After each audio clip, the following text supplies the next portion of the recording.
Good morning, Teacher Mary Joy. My name is Margaret Nisa Dais, and this is my task for EPP.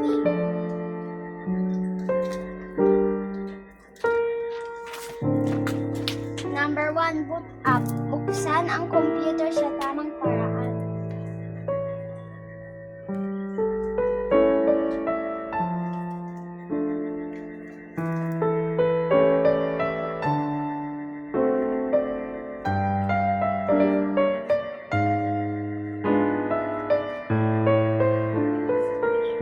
Navigation. Gamitin ang mouse, right-click sa desktop at gumawa ng isang bagong folder na may pangalan Pinal Proyekto.